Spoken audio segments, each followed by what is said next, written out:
Well, with this kind of topic, it isn't easy anywhere in the world. First, well, this is not any kind of investigative documentary. We cannot prove anything which was said in the film. About the organ harvesting, there are proofs, what is called circumstantial proofs, but there are no direct proofs. So, as for the big festival, the festivals, yeah, well, they will first want to check what is it everything true what we said in the film. But actually, what Chinese embassy did on Bell Dogs Festival when they tried to ban this film, I think in a way they proved whatever was quoted in the film. They went to the venue like 6 days before the movie, and the fire police closed the venue because like the fire regulations weren't good. 10 days after they fixed the fire problems, and we had similar situations like in 3 other theaters. And in the end, we played it in like a shopping mall, Cineplex cinema. We spotted those guys following us around 3 weeks before the festival, and one day after Sara gave interview to one newspapers. So once they were aware of the film, they started many things. And people from Chinese embassy called the festival, and they asked funny questions like, is there any Chinese films on the festival? And who is financing, which government organ is financing the festival?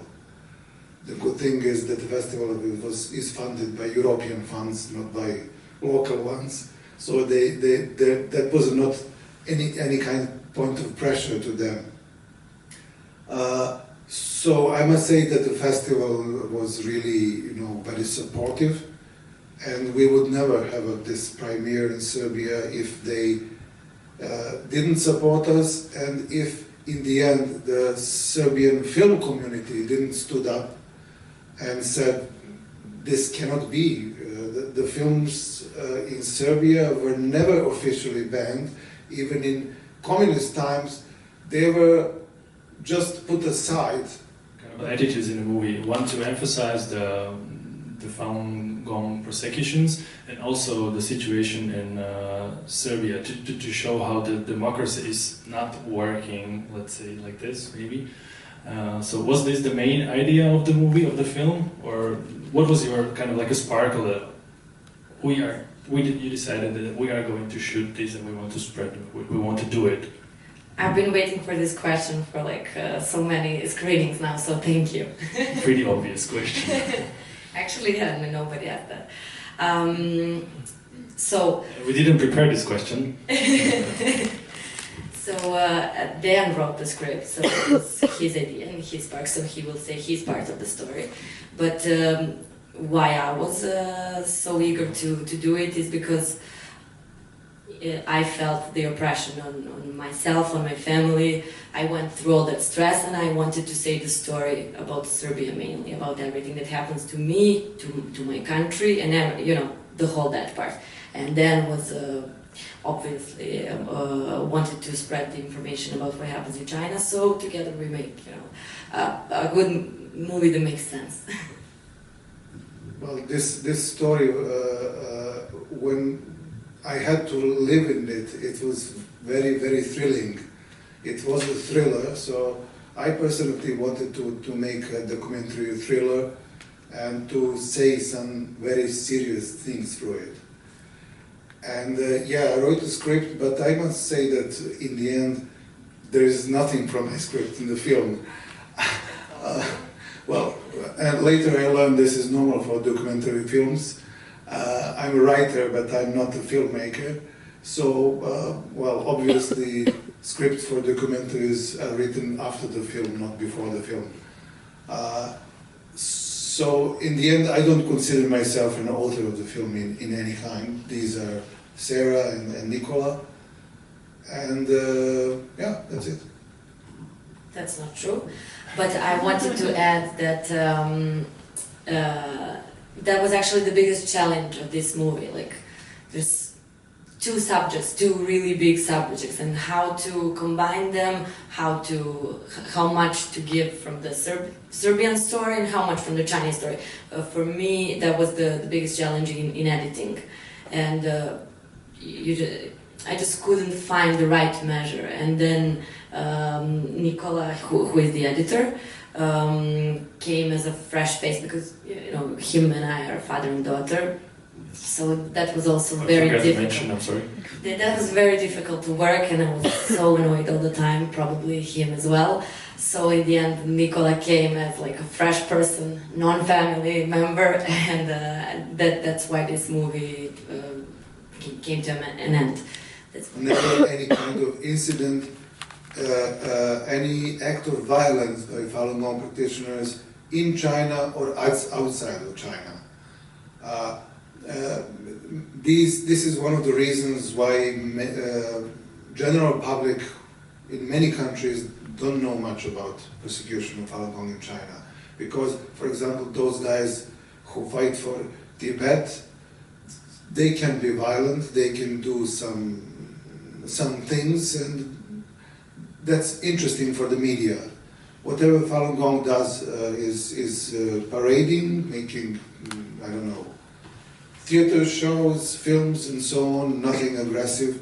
And this may be one of the reasons why they cannot really reach wider audience. But at some point, things will change in China. But the point is not like change ourselves and forgive these assholes and look into your own door. I mean, that's not the point, which his deeds also prove. I mean, he made a movie that is trying to spread some really serious information, and hopefully someone will, wake up some kind of critical opinion, and that's maybe the best thing that we can do. I agree that we should change ourselves, but more in a way that stop being hypnotized by, I don't know, Instagram and really unnecessary, unuseful things that don't have value, but like try to realize where we live and open our eyes. Anyway, so our biggest problem actually at the shooting was that we couldn't find the Chinese people to play these roles for reenactment, because whenever we said what is about in the movie, they just didn't want to listen, and they just didn't want to get involved, no matter how the price was, how the price we would offer. So in the end, like it was 2 days before the beginning of the shooting, and like we don't have our cast. What are we going to do? And so we found a couple of Mongolian people, Japanese people, and yeah, we had to go with that. So. During the summit. Why they were arrested during the summit? You. I was not arrested. Why? Why? I was not arrested personally. Well, I don't know. So that he could make a movie. Yeah, maybe. They arrested only foreign nationals. And for some reason, I think that maybe, I don't know. I don't really have an answer to this question. But if I was not arrested, probably I couldn't help those guys to be freed. And in the end, this story would be much different one. Maybe I will be arrested when I return to Serbia. Nobody knows. So let's see what the future brings. So physically, who we see are Serbian intelligence. They're usually big, bold, and have these awful man purses. You cannot not spot that. But who gave the order? We think it's probably the Chinese embassy that gave the order to Serbian police, and the Chinese embassy was told by the Chinese. It's a chain reaction. I'm wishing you with the movie a lot of, controversial success, or at least exposure as much as possible.